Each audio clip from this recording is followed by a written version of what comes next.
नमस्कार दोस्तों, stock market studies में फिर से एक बार आपको बहुत बहुत स्वागत है। तो आज मैं दो स्मॉल कैप टाइप कंपनी के बारे में डिस्कशन करूंगा और दोनों ही देखा जाए तो एक केमिकल सेक्टर से बिलोंग करते हैं और दोनों का हाई ग्रोथ होने का बहुत ज़्यादा चांसेस है।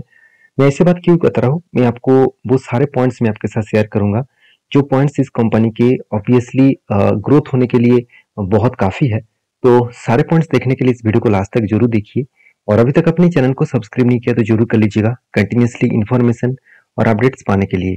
तो चलो देख लेते हैं कौन सा कंपनी है इस वीडियो के अंदर। सबसे पहले मैं बता दूं, आज का जो सेक्टर है वो केमिकल सेक्टर से बिलोंग करते हैं। देखिए, केमिकल इंडस्ट्रीज में बहुत सारे कंपनीज है, अलग अलग कैटेगरीज के कंपनीज होते हैं जहाँ पे स्पेशलिटी केमिकल्स होते हैं, साथ ही साथ फार्मास्यूटिकल्स के ऊपर, अधिसाब इंडस्ट्रीज के ऊपर। तो केमिकल्स का जो डिमांड है वो हर जगह पे देखने को मिल रहा है। यहाँ पे टाइप ऑफ केमिकल के बारे में बात करूँ तो आप यहाँ पे अलग अलग कैटेगरीज के केमिकल देख सकते हैं। चलो मैं एक बार आपको दिखाई देता हूँ, अब ध्यान से देखना। यहाँ पे पेट्रोलियम सेगमेंट में भी केमिकल्स लगते हैं, नेचुरल गैस के ऊपर भी केमिकल्स लगते हैं। साथ ही साथ आप देखेंगे तो ऑफ मतलब फोटोसिंथेसिस, साथ ही साथ वुड एंड बैम्बूज, बैटरीज, ये सारे प्रोडक्ट्स के ऊपर और फार्मास्यूटिकल प्रोडक्ट्स के ऊपर भी केमिकल्स यूज किया जाता है। तो इसका मतलब केमिकल्स का डिमांड हर जगह पे हर कैटेगरीज में देखने को मिलता है।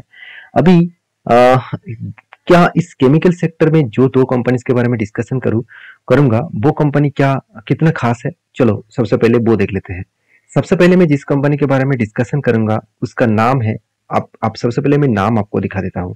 तो उसका नाम है हिमाद्री स्पेशलिटी केमिकल्स। देखिए, हिमाद्री स्पेशलिटी केमिकल्स, जिसको आप HSCL नाम से जानते हैं। तो इसके नाम में ही आपको देखने को मिलता है कि कंपनी स्पेशलिटी केमिकल्स के ऊपर काम करते हैं। इंडिया के नंबर 1 कोल पीच मैन्युफैक्चरिंग कंपनी है। इस कंपनी का खासियत क्या है मैं आपके साथ शेयर करूंगा, ध्यान से इस चीज को देखना। ये आज जो डेटा मैं आपको दिखाऊंगा शायद आपने इस तरीके से डेटा देखे नहीं होंगे। तो कंपनी का जो प्रोडक्ट है वो सबसे पहले देख लीजिए। कंपनी का प्रोडक्ट क्या है? कोल टार पिच। तो कोल टार पिच क्या होते हैं? देखिए, कोल टार पिच जो है, जो रोड बनाने में, जो रास्ते बनाने में यूज किया जाता है, उस तरीके से पिच का जो मतलब प्रोडक्ट है वो केमिकल से ही बनते हैं और उसका मैन्युफैक्चरिंग मतलब हिमाद्री स्पेशलिटी केमिकल्स ही करते हैं। उसके साथ साथ आप देखेंगे तो बैटरी मटेरियल्स, मतलब बैटरी बनाने में जो लिथियम आयन बैटरी बनाने में जो मटेरियल्स लगते हैं उसका भी मैन्युफैक्चरिंग मतलब प्रोडक्ट, केमिकल्स का प्रोडक्ट यही कंपनी करते हैं। साथ ही साथ कार्बन ब्लैक का बहुत ज्यादा डिमांड है क्योंकि कार्बन ब्लैक के माध्यम से आप देखेंगे तो अलग अलग कैटेगरीज के प्रोडक्ट बनाए जाते हैं। ये भी इसी कंपनी के हैं। साथ ही साथ SNF और PCE, तो इस तरीके से प्रोडक्ट्स भी कंपनी बनाते हैं।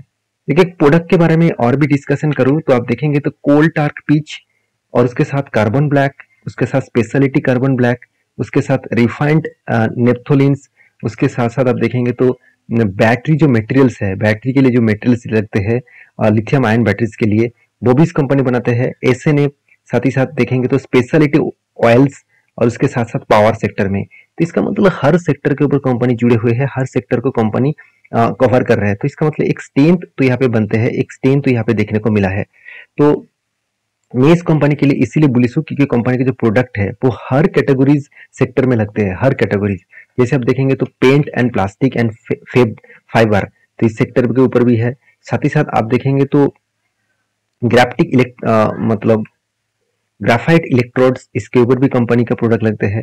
साथ ही साथ आप देखेंगे तो एंटी जो करप्सिव मेटल्स है, तो एंटी करप्सिव जो मटेरियल्स है उसके ऊपर भी कंपनी का प्रोडक्ट लगते हैं। साथ ही साथ डिफेंस सेक्टर में, उसके बाद इंफ्रास्ट्रक्चर, रोड कंस्ट्रक्शन बनाने में, लिथियम आयन बैटरीज जो गाड़ियों में लगाए जाते हैं, आपके फोन में मतलब लग चुके हैं जो बैटरीज। साथ ही साथ एल्यूमिनियम बनाने में, साथ ही साथ कंस्ट्रक्शन के ऊपर केमिकल्स, राबार जो टायर्स बनाने में यूज किया जाता है। उसके बाद वुड जो मतलब जो पेस्टिसाइड ऑयल है वो भी पावर सेक्टर में, स्पेशलाइज प्रोडक्ट्स के ऊपर। तो इसका मतलब हर सेक्टर के साथ जुड़े हुए कंपनी। तो इतना स्ट्रेंथ है इस कंपनी के ऊपर, आप एक बार जरूर इसके ऊपर फोकस रखिए क्योंकि कंपनी की जो स्ट्रेंथ है वो आपके सामने ही है। और सबसे बड़ी बात क्या आप जानते हैं, इसका क्लाइंट देखेंगे तो आप चौंक जाओगे। इसका क्लाइंट देखिए, कितने सारे क्लाइंट्स है, एक एक करके मैं क्लाइंट आपको दिखा रहा हूँ। जैसे आप दिग्गज क्लाइंट देखिए, आदित्य बिरला, उसके साथ साथ नालको, उसके साथ साथ आप देखेंगे तो यहाँ पे सीएट टायर, उसके साथ साथ Vedanta, MRF tyre, Apollo tyre, और साथ ही साथ देखेंगे तो और भी दिग्गज पिडिलाइट, कितने बड़े कंपनी है और इस ये भी इसके कस्टमर्स है। और साथ ही साथ देखिए BASF, ये भी कस्टमर है। तो गुडवेयर, ये भी टायर कंपनी इसी का कस्टमर्स है। तो जो अलग अलग कैटेगरीज के कंपनी है, वो गवर्नमेंट से लेकर प्राइवेट से लेकर हर कैटेगरीज कंपनी इसके कस्टमर्स है। तो मेरे कहने का मतलब है कंपनी का जो स्ट्रेंथ है वो आपको यहाँ पे दिख रहा है।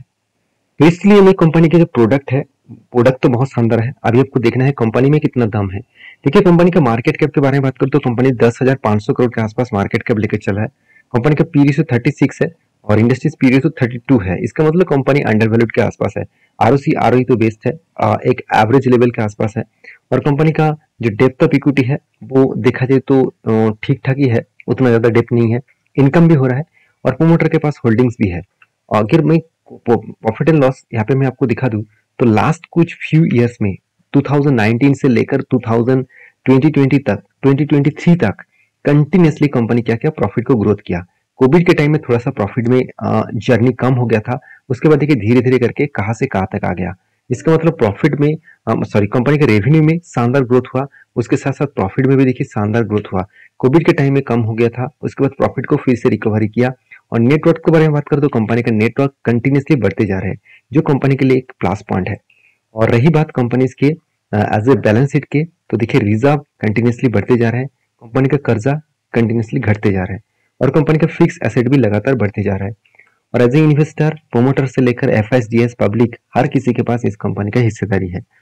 तो कंपनी में एक स्ट्रेंथ है जो मैं आपके साथ शेयर कर रहा हूँ। और रही बात कंपनी के चार्ट पैटर्न का, तो उसके बारे में बात करें तो कंपनी कोविड के टाइम से लेकर आज तक ऑलमोस्ट 1000% के आसपास रिटर्न दे चुके हैं। और कंपनी जिस तरीके से यहाँ पे पैटर्न क्रिएट किया, मेरे हिसाब से यहाँ पे इस तरीके से कुछ का कोई हैंडल पैटर्न भी बन सकते हैं और एक बड़ा धमाका हो सकते हैं। तो मेरे हिसाब से एज ए लॉन्ग टर्म के लिए इस कंपनी के ऊपर सोचिए, कोई ट्रेडिंग वाला काम मैं यहाँ पे इस वीडियो में नहीं बताने वाला हूँ। मैं इस कंपनी के ऊपर एज ए लॉन्ग टर्म के लिए सोचना चाहता हूँ, अराउंड 5 to 10 ईयर्स तक, तब इस कंपनी के ऊपर अच्छा खासा एक रिटर्न मिलने का चांसेस रहेगा। तो ये था फर्स्ट कंपनी। सेकेंड जो कंपनी है जिसका नाम है दीपक फर्टिलाइजर एंड देखा जाए तो पेट्रोकेमिकल्स कॉर्पोरेशन लिमिटेड। तो ये जो कंपनी है दीपक फर्टिलाइजर पेट्रोकेमिकल्स लिमिटेड जो है, वो ये भी एक केमिकल इंडस्ट्री से बिलोंग करने वाला कंपनी है। 8,000 करोड़ के आसपास मार्केट कैप है। तो कंपनी में कितना खासियत है, मैं सबसे पहले वेबसाइट में आपको विजिट करके दिखा देता हूँ, क्योंकि कंपनी के अलग अलग कैटेगरीज के बिजनेस है। और आप देखेंगे तो इस कंपनी के जो बिजनेस है इंडस्ट्रियल केमिकल्स, साथ ही साथ टैन, और उसके साथ साथ क्रॉप प्रोटेक्शन, न्यूट्रिशन, क्रॉप्स के न्यूट्रिशन, उसके बाद वैल्यू एडेड रियलिस्टिक बिजनेस के ऊपर भी कंपनी काम करते हैं। तो कंपनी की जो स्ट्रेंथ है वो आपको बिजनेस में ही दिख रहा है। अभी कंपनी में कितना ग्रोथ हुआ वो आपको दिखाई, तो कंपनी का अलग अलग फैक्ट्रीज है अलग अलग जगह पे, जिसका पिक्चर आपके सामने है। उसके साथ साथ कंपनी अलग अलग जगह पे नया नया फैक्ट्रीज बनाने के लिए भी काम स्टार्ट कर चुके हैं। और रही बात कंपनी का ग्रोथ, अब ग्रोथ देखेंगे तो कंपनी का जो मार्केट कैप है वो 2019 में सिर्फ 1100 करोड़ का मार्केट कैप था और 2023 में वो कितना हुआ, 7,500 करोड़। इसका मतलब लास्ट कुछ फ्यू ईयर्स में धमाका कंपनी ने परफॉर्मेंस किया। और उसी के साथ साथ कंपनी का जो टोटल नंबर ऑफ शेयर्स है, शेयर होल्डर जो है, वो भी देखिए लगातार बढ़ते चले गए। इसका मतलब एक हाई स्टेबिलिटी यहाँ पे देखने को मिला है। तो एनुअली जो कंपनी का जो प्रोडक्ट है उसके ऊपर टोटल जो प्लान इन्वेस्टमेंट किया करीबन 4,300 करोड़ के आसपास। इक्विटी जो कंपनी ने इसके ऊपर लगा चुके हैं वो 1,600 करोड़ के आसपास। उसी तरीके से अगर देखेंगे तो 10 के हिसाब से कंपनी का टोटल प्लांट इन्वेस्टमेंट है 2,200 करोड़ और उसमें इक्विटी शेयर कितना है, 470 करोड़। तो कंपनी हर दिशा में, हर जगह पे, हर कैटेगरीज में कंपनी कंटिन्यूसली यहाँ पे प्रोडक्ट को इन्वेस्टमेंट करते जा रहा है। तो एक हाई स्ट्रेंथ कंपनी है मेरे हिसाब से, इसके ऊपर भी फोकस रखना चाहिए। और दीपक ग्रुप के ही कंपनी है और इस कंपनी के बारे में बात करें तो कंपनी अभी भी छोटा है, करीबन 8,000 करोड़ के आसपास है। पी रेशियो एकदम सस्ते में है, आरओसी आरओई बेस्ट लेवल में है। प्रोमोटर के पास होल्डिंग्स भी अच्छा खासा है और अच्छा खासा इनकम भी कंपनी कर रहा है। जब इतने सारे स्ट्रेंथ एक साथ देखने को मिलता है तो उस कंपनी के ऊपर भरोसा तो करना चाहिए। तो प्रॉफिट एंड लॉस के बारे में बात करें तो कंपनी लास्ट कुछ फ्यू मतलब मंथ्स में कंटिन्यूसली प्रॉफिट को जर्नी के अच्छा खासा दिखा है। जैसे मैं यहाँ पे मैं एक चार्ट पैटर्न के हिसाब से दिखा दूं, देखिए किस तरीके से रेवेन्यू को जनरेट किया और किस तरीके से कंपनी का प्रॉफिट भी जनरेट हुआ। कंटिन्यूसली प्रॉफिट लगातार बढ़ते गए। 2019 में से 70 करोड़ के आसपास था, वो बढ़ के इस बार कितना हुआ, करीबन 1,200 करोड़ के आसपास। तो एक हाई स्टेबिलिटी यहाँ पे देखने को मिला है। उसी चीज के हिसाब से नेटवर्क के बारे में कंपनी का नेटवर्क भी बढ़ते जा रहा है। तो हर दिशा में कंपनी का ग्रोथ यहाँ पे देखने को मिला है। तो मेरे हिसाब से इस कंपनी के ऊपर आपको फोकस तो रखना चाहिए, और एज ए शॉर्ट टर्म नहीं, एज ए लॉन्ग टर्म के लिए फोकस रखना चाहिए, क्योंकि कंपनी का सेल्स ग्रोथ बहुत शानदार है, प्रॉफिट ग्रोथ भी बहुत शानदार है, रिटर्न ऑफ इक्विटी भी ठीक ठाक है, एवरेज लेवल के ऊपर है, और कंपनी आपको अच्छा खासा रिटर्न भी दिया।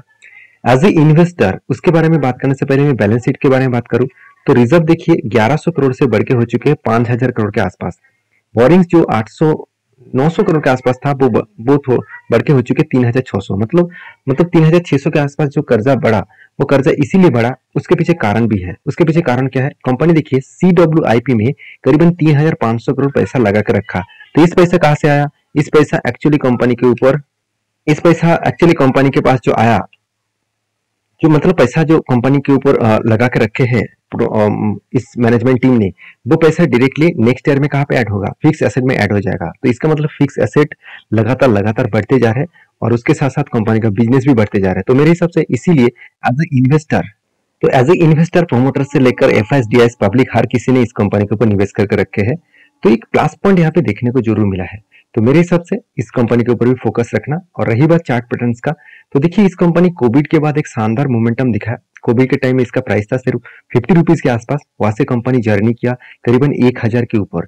इसका मतलब कंपनी आपको कोविड के टाइम से टॉप लेवल तक देखूं तो ऑलमोस्ट 1800% का रिटर्न दे चुके हैं। तो इतना शानदार रिटर्न दिया, उसके बाद देखिए कंपनी एक रिवर्सल भी लिया। तो मेरे हिसाब से एक अपॉर्चुनिटी फिर से आपको सस्ते दामों में दे रहा है। तो इसका अपॉर्चुनिटी आपको मिल रहा है डिस्काउंट में, तो इस डिस्काउंट का फायदा आप जरूर उठा सकते हैं।